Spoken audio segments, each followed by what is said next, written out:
Perched above the Pacific Ocean, Lima's premier shopping area shows off the fruits of Peru's recent economic boom, one that hasn't benefited all.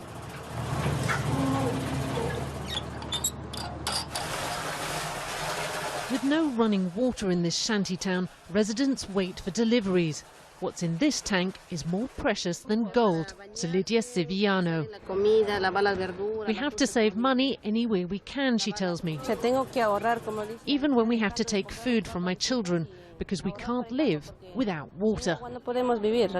But even here there are steep gradations of poverty. The water that Lydia pays 3 soles for costs 3 times as much up here. All told, those who live in these slums measure out the size of the problem facing the IMF and the World Bank as they try to tackle inequality and poverty. Up here, the gap between rich and poor couldn't be starker. The wall exists solely to keep the slum dwellers out of the rich district on the other side. Still, the World Bank thinks it can overcome such obstacles. Over the last 25 years, we've lifted 1 billion people out of poverty. Now this is the first generation in human history that can actually see the end of extreme poverty.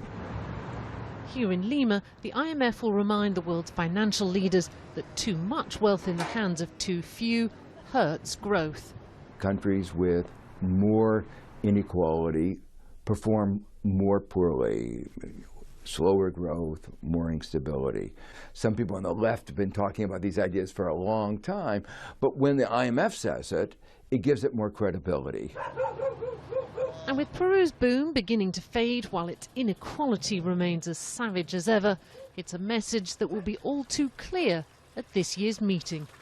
Michelle Fleury, BBC News, Lima, Peru.